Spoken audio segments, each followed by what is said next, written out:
Una noche gélida de marzo de 1938, en el corazón sombrío del Kremlin, las luces aún ardían, proyectando sombras largas y danzantes. El silencio no era de paz, sino el preludio inminente de un horror ya conocido, una melodía constante de la Gran Purga. Los susurros de arrestos nocturnos, los golpes en la puerta y el eco de nombres que se desvanecían, tejían una cortina pesada en los pasillos de mármol. En uno de esos despachos, donde el humo de los cigarros se mezclaba con el hedor metálico del miedo, Vyacheslav Mikhailovich Scriabin, más conocido como Molotov, repasaba meticulosamente un informe. Su mirada, detrás de unas gafas finas, era impenetrable. No se trataba de un plan económico, sino de una lista, una nómina fría y brutal de aquellos que serían señalados como enemigos del pueblo, traidores. Una lista que, en cualquier momento, podía incluir su propio nombre, el de su esposa, el de sus más cercanos colaboradores. Cada nombre tachado en aquel documento representaba una vida borrada, una biografía reescrita, una fotografía retocada hasta su inexistencia en los archivos oficiales. Era el ritual macabro de la damnatio memoriae del siglo XX, la maquinaria implacable del Estado soviético devorando a sus propios hijos. Molotov lo sabía. Lo vivía cada día, cada hora, cada respiración en aquel ambiente enrarecido donde la paranoia era el aire mismo. Y contra toda lógica, contra toda expectativa, lo sobrevivía. Otros, viejos camaradas de trincheras, arquitectos teóricos de la Revolución de Octubre, estaban siendo arrastrados a los sótanos helados de la Lubianka.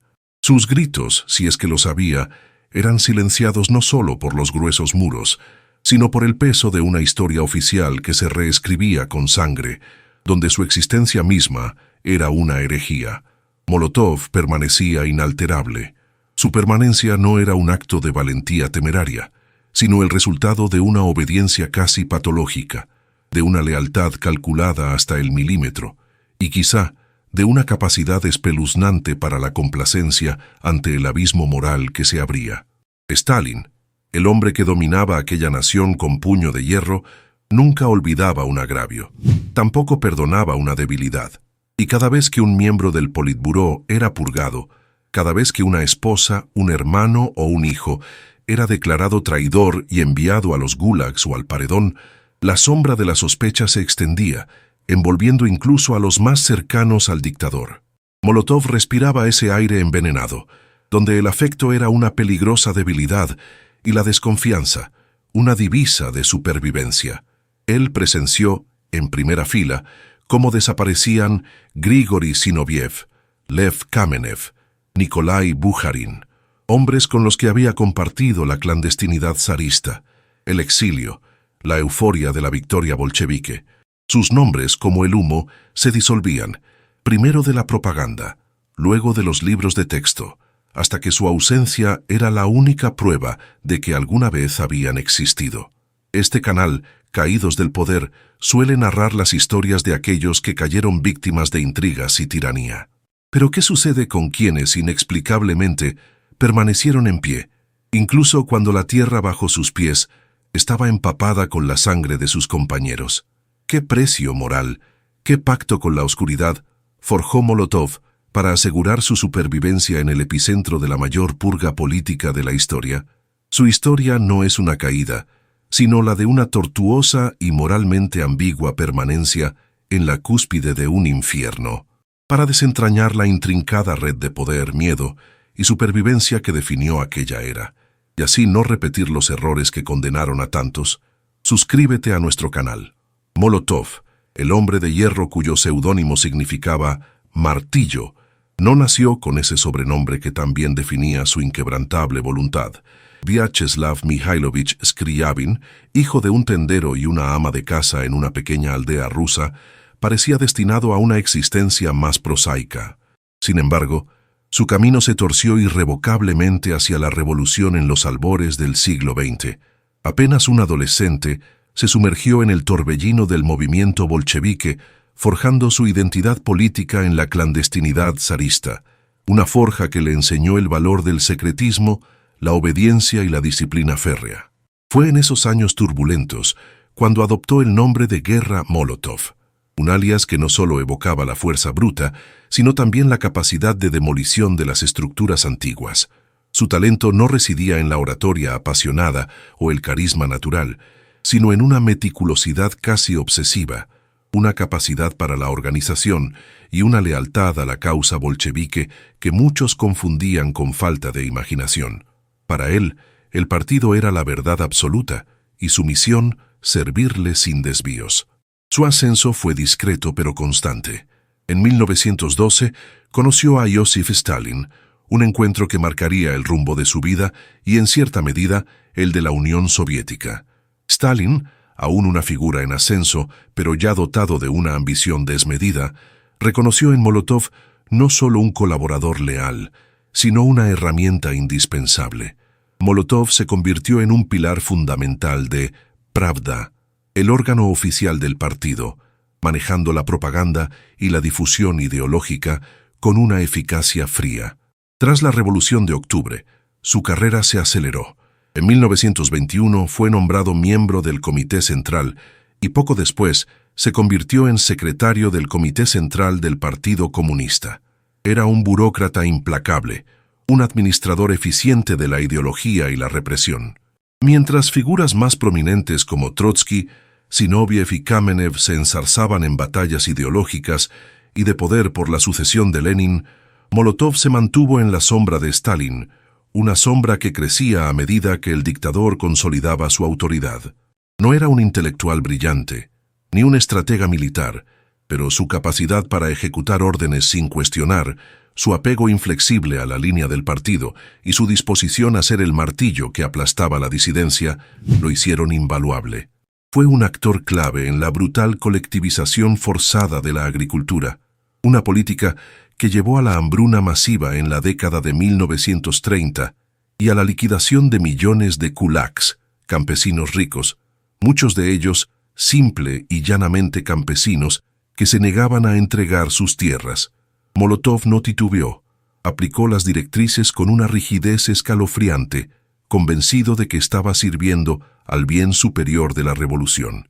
Esta obediencia absoluta, esta capacidad de anular su propia moralidad en aras de la disciplina del partido, y más específicamente a la voluntad de Stalin, se convertiría en su mecanismo de supervivencia definitivo. Otros caían porque desafiaban, porque dudaban, porque poseían una chispa de individualidad o una pizca de humanidad que Stalin percibía como una amenaza. Molotov, en cambio, se transformó en una extensión de la voluntad del dictador, un leal sirviente, cuya existencia se fusionó con la maquinaria del Estado.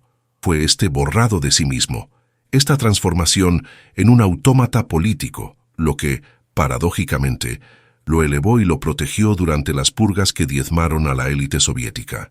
A medida que Stalin consolidaba su poder tras la muerte de Lenin en 1924, la figura de Molotov se agigantaba en el Politburó, no por su carisma, sino por su utilidad.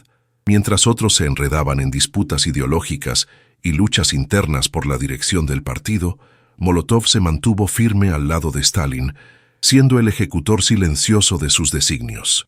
Fue en este periodo de consolidación que su lealtad inquebrantable se convirtió en su principal activo, cimentando una relación de confianza que pocos podrían igualar en el círculo íntimo del líder soviético.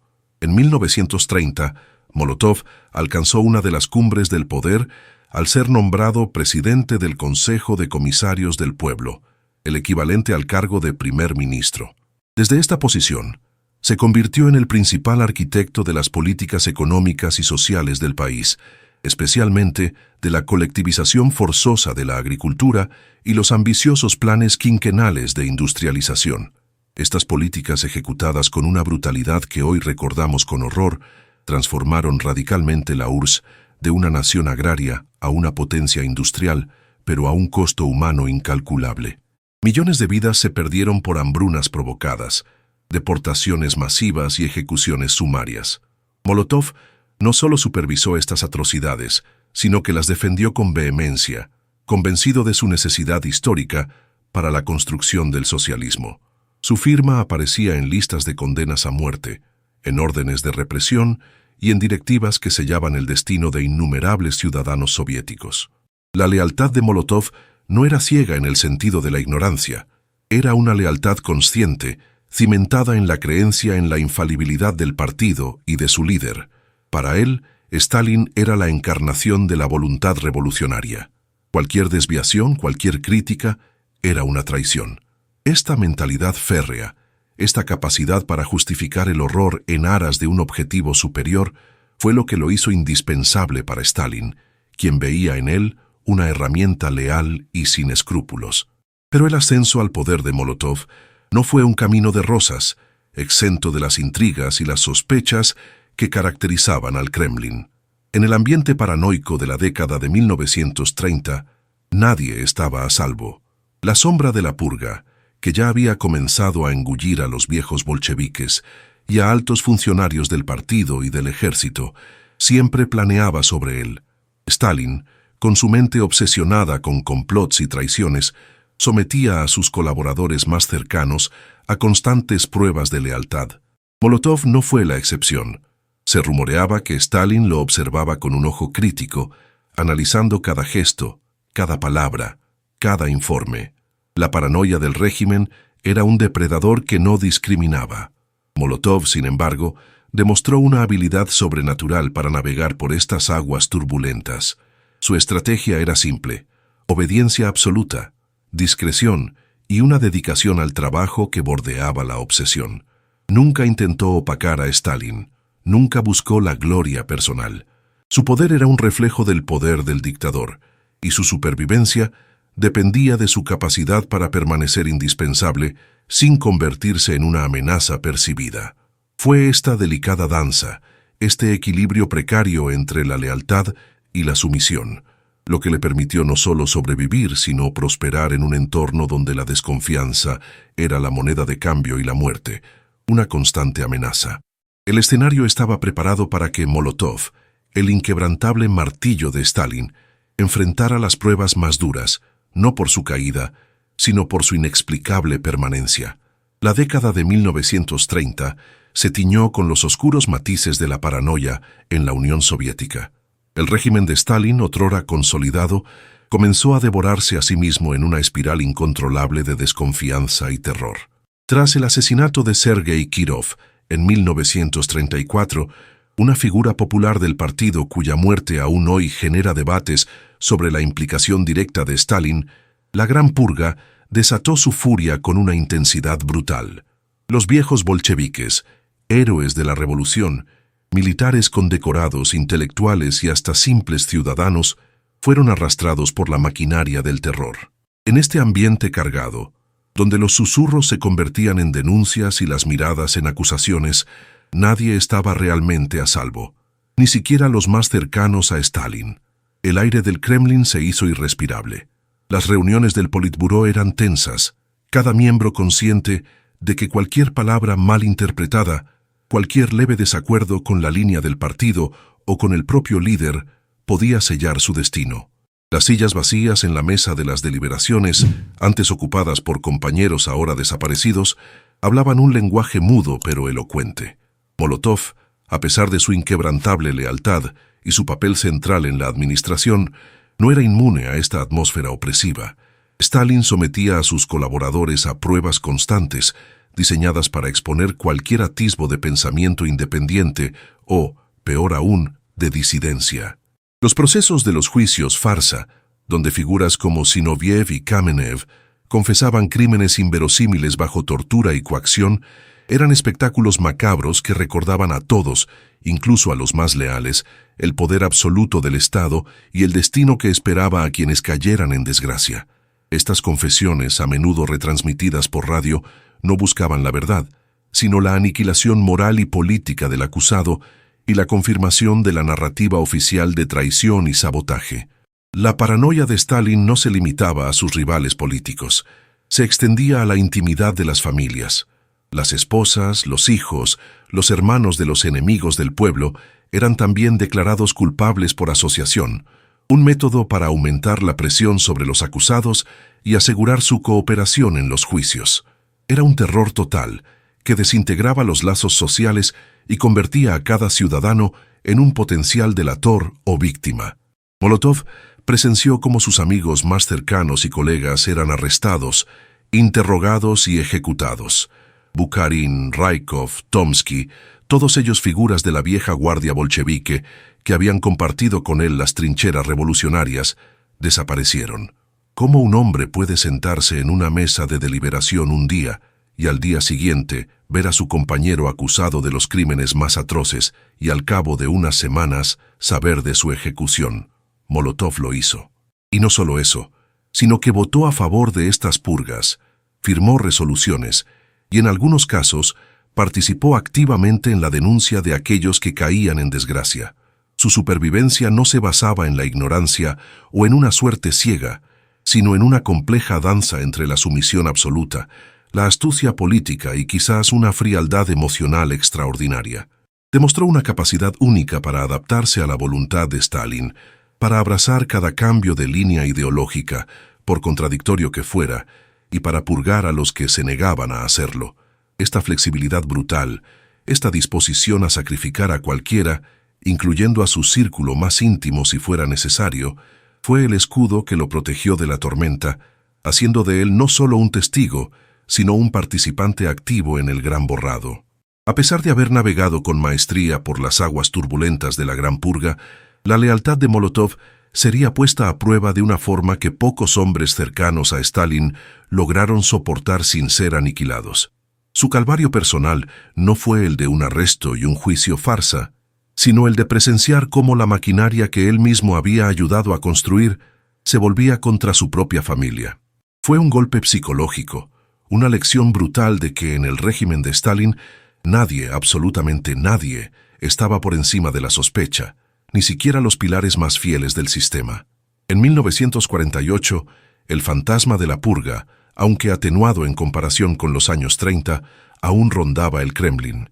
En este contexto, la esposa de Molotov, Polina Shemchusina, una figura influyente por derecho propio como comisaria del pueblo de la industria pesquera y con una larga trayectoria en el partido, cayó en desgracia. Sus crímenes fueron sutiles, pero letales en la mente paranoica de Stalin. Entre ellos su supuesta amistad con Golda Meir, la entonces embajadora de Israel en Moscú, y su pertenencia a la comunidad judía, en un momento en que el antisemitismo se estaba incubando bajo la superficie del régimen soviético. La acusación formal fue de lazos con nacionalistas judíos y actividades antisoviéticas. La detención de Polina fue un shock para Molotov, aunque él la había visto venir. Como miembro del Politburó, había sido obligado a votar a favor de la exclusión de su esposa del partido antes de su arresto. Fue un acto de sumisión pública y un espantoso sacrificio personal para demostrar su inquebrantable lealtad a Stalin. La presión psicológica sobre Molotov debió ser inmensa. Su esposa, su compañera de toda la vida, la madre de su hija, estaba ahora en manos de la NKVD, la policía secreta, sometida a los mismos interrogatorios brutales y humillaciones que él mismo había ayudado a orquestar contra otros. Polina Shemchusina fue interrogada con métodos que, aunque no fueran los más gráficos y viscerales que el sistema podía aplicar, eran agotadores y psicológicamente devastadores. Horas de interrogatorios incesantes, privación de sueño, amenazas contra su familia, todo ello diseñado para quebrantar su voluntad y obtener una confesión de culpa por crímenes que no había cometido. Fue condenada a 5 años de exilio interno en Kazajistán, un castigo que equivalía a una lenta aniquilación en las condiciones brutales de los gulags. Molotov no movió un dedo para salvarla. Públicamente, aceptó la sentencia y mantuvo su postura de lealtad incondicional. En privado se dice que estaba destrozado, pero su férrea disciplina política le impidió mostrar cualquier debilidad o desafío. Esta capacidad de compartimentar su vida personal y su deber político, de sacrificar incluso a su propia sangre en el altar del partido, es una de las facetas más escalofriantes de su carácter. El hombre de hierro no se dobló. ¿Crees que la historia juzgó mal a este personaje, atrapado entre la lealtad al régimen y los lazos familiares? Dímelo en los comentarios. La caída de Polina no fue el fin de Molotov, sino la última y más cruel prueba de su obediencia. Permaneció en su puesto, aunque su influencia comenzó a declinar, y en 1949 fue relevado de su cargo como ministro de Asuntos Exteriores, una clara señal de su creciente ostracismo. A pesar de la tortura emocional, Molotov se mantuvo en el aparato del Estado, un fantasma de lealtad, esperando el inevitable desenlace de Stalin o el suyo propio. El concepto de juicio en la Unión Soviética de Stalin era una perversión de la justicia, una farsa cuidadosamente orquestada para legitimar la represión política y cimentar la narrativa oficial. No eran foros para determinar la verdad, sino teatros de propaganda diseñados para humillar a los acusados y enviar un mensaje aterrador a la población y a la élite del partido. Aunque Molotov no fue directamente objeto de un juicio público, su esposa, Polina Semchusina, sí lo fue, en un proceso que reflejaba la brutalidad y la arbitrariedad del sistema. Las acusaciones contra Polina no se basaban en pruebas sólidas, sino en vagas insinuaciones y la interpretación maliciosa de sus contactos. Su amistad con Golda Meir, un acto inocente en cualquier otro contexto, se convirtió en una conspiración. Su ascendencia judía, en un momento de creciente antisemitismo estatal, la transformó en un nacionalista judía y, por extensión, en una traidora. El sistema judicial soviético, bajo la dirección de Stalin, había sido despojado de cualquier independencia, convirtiéndose en una simple herramienta del Partido Comunista para eliminar a sus enemigos, reales o imaginarios. Para Polina, el juicio fue un proceso administrativo del Colegium Especial del NKVD, un tribunal extrajudicial que operaba sin la necesidad de abogados defensores o un debido proceso. Estos colegios podían condenar a la muerte o a largos periodos de exilio y trabajo forzado, basándose en acusaciones sumarias y confesiones obtenidas bajo coacción. No había apelación posible. Los acusados eran despojados de su dignidad, forzados a incriminarse a sí mismos y a otros, en una exhibición de sumisión total al poder del Estado. La ausencia de un juicio público conjurado no disminuía la crueldad, al contrario, la hacía más opaca y para las víctimas más indefensa. La condena de Polina a 5 años de exilio en un campamento de trabajos forzados en Kustanay, Kazajistán, fue la sentencia de la maquinaria que Molotov había ayudado a perfeccionar. Su culpa residía en no haberse desenmascarado a tiempo, en no haber denunciado a sus cómplices y en mantener sentimientos nacionalistas burgueses. Eran cargos formulados para destruir la reputación y el espíritu, para borrar la imagen pública de una mujer que había sido una figura importante en el partido. Este juicio contra su esposa representó el punto de inflexión más doloroso en la vida de Molotov. Él, que había firmado innumerables sentencias similares, que había condenado a tantos compañeros al ostracismo y a la muerte, ahora veía cómo su propia familia era triturada por el mismo sistema. Su inacción, su obediencia inquebrantable en ese momento crítico, subraya la profunda internalización de las reglas del juego de Stalin.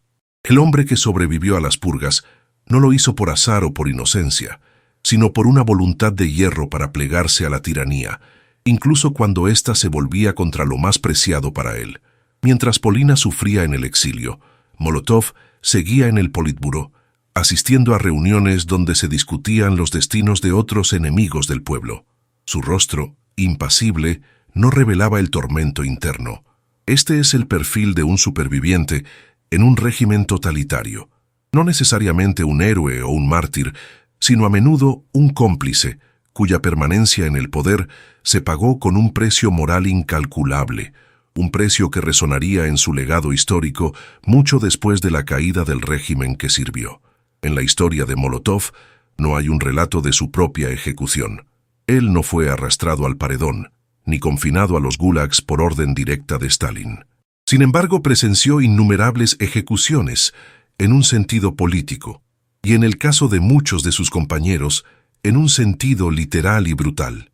La ejecución de Polina Semchusina, su esposa, no fue por fusilamiento, pero su exilio y las condiciones de su encarcelamiento eran una forma de ejecución social y psicológica, una lenta aniquilación de su identidad y su vida pública. El destino de Polina fue el mismo que Molotov había ayudado a fraguar para millones. Aquellos que eran declarados enemigos del pueblo no solo enfrentaban la condena de la pena capital o el gulag, sino también la ejecución de su memoria, de su existencia en la narrativa oficial, la desaparición de sus nombres de los archivos, sus rostros de las fotografías. Era una forma de muerte impuesta por el Estado, un borrado que buscaba eliminar cualquier rastro de su paso por la historia. Molotov, a su vez, experimentó una especie de ejecución en vida de su influencia política en los últimos años de Stalin. Tras la detención de su esposa, su poder comenzó a menguar. Aunque oficialmente mantuvo su cargo en el Politburó, fue retirado de la Cancillería en 1949 y su acceso directo a Stalin se redujo drásticamente. Era una marginación calculada, una forma de mantenerlo cerca para monitorearlo, pero lo suficientemente alejado para reducir su capacidad de acción.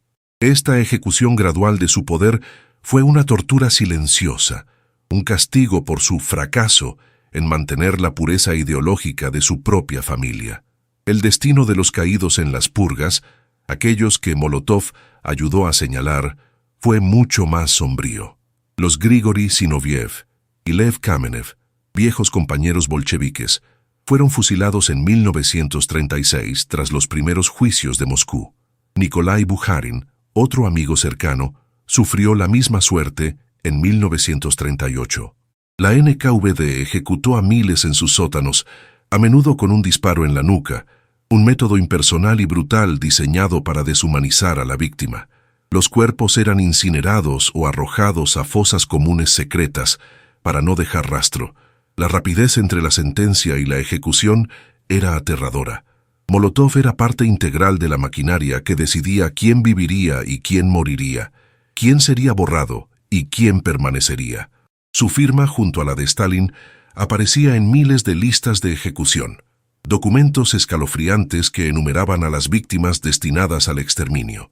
En una ocasión, se cuenta que Stalin le preguntó a Molotov si podía ejecutar a su esposa por una falta menor. Molotov sin dudar respondió, «Como quieras, Koba», utilizando el apodo revolucionario de Stalin. Esta anécdota, aunque quizás apócrifa, ilustra la chilling lealtad que se exigía y se entregaba. La ejecución de la memoria y la verdad, perpetrada por el régimen, fue quizás la más insidiosa de todas. La historia oficial se reescribía constantemente, eliminando a los enemigos de las fotografías, de los libros de texto, de la conciencia colectiva.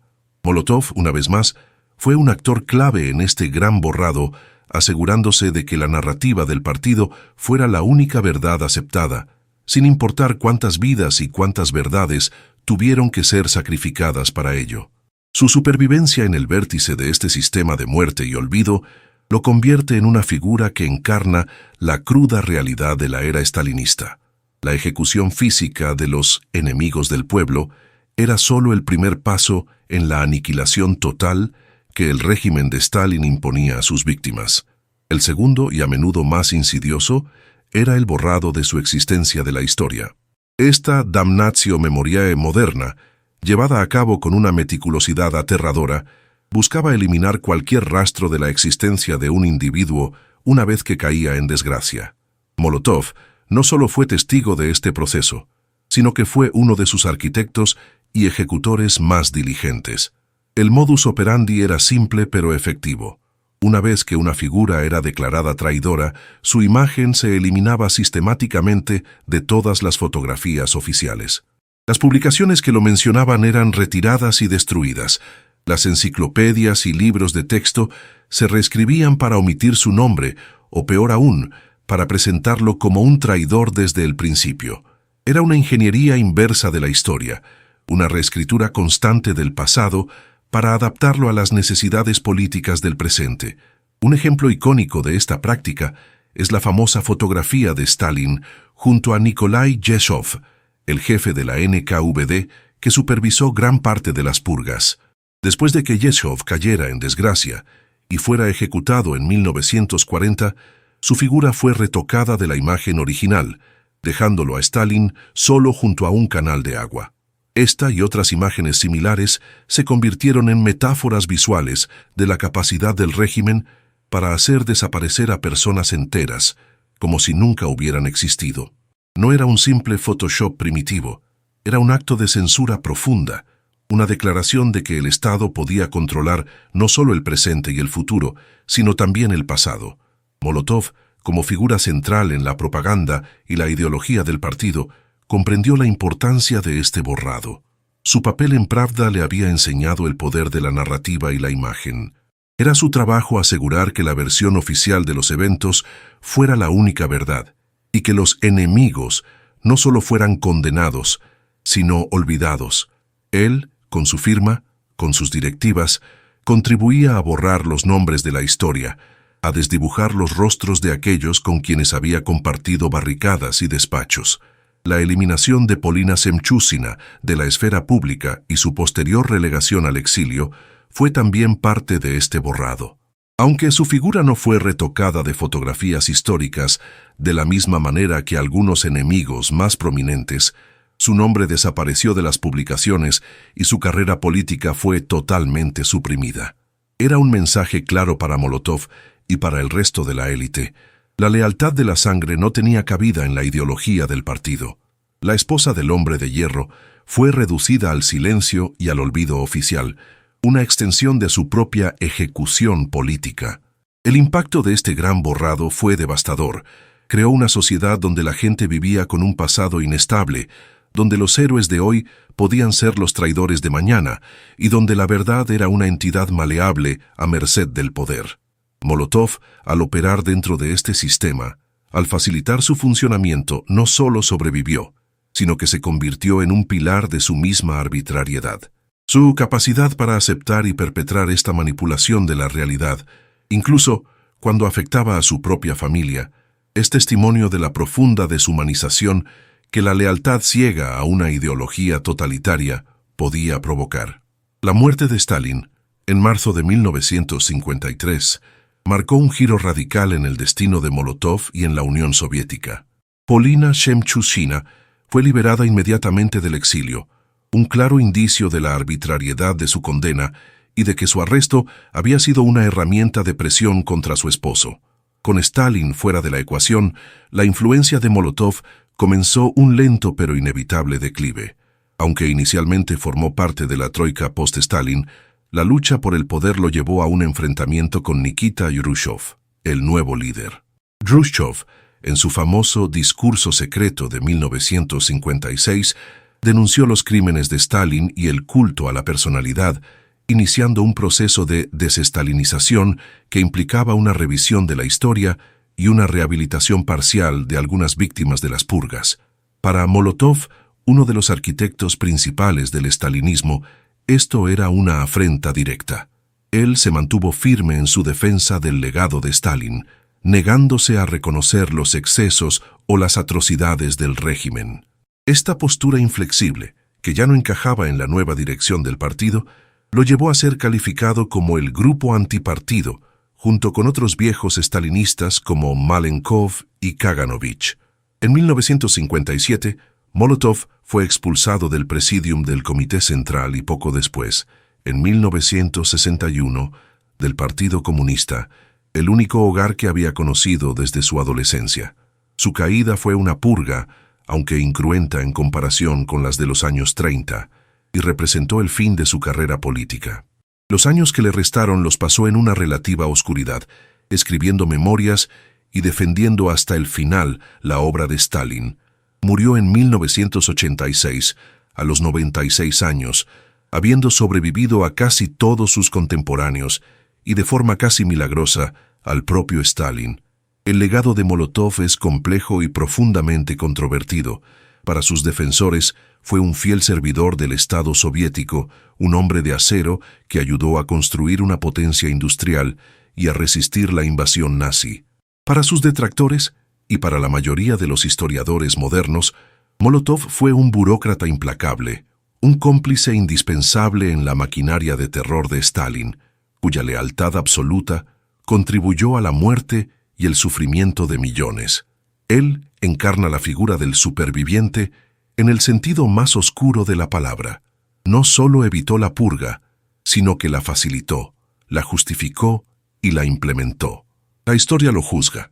no como un caído en el sentido trágico de la palabra, sino como un pilar inquebrantable de una tiranía, un hombre que se mantuvo de pie sobre la sangre de sus compañeros, de su familia y de innumerables ciudadanos. Su historia nos obliga a reflexionar sobre la naturaleza del poder, la obediencia ciega y el precio de la supervivencia en regímenes autoritarios. Molotov fue un hombre que, a diferencia de los que normalmente protagonizan este canal, no cayó del poder, sino que se aferró a él con una tenacidad gélida, adaptándose a cada ola de terror, hasta que el propio sistema lo superó. Recordar estas historias, desentrañar los mecanismos de la dictadura y comprender el papel de quienes la sostuvieron, es la única forma de evitar que la historia se repita. Suscríbete a Caídos del Poder para seguir explorando los rincones más oscuros del pasado.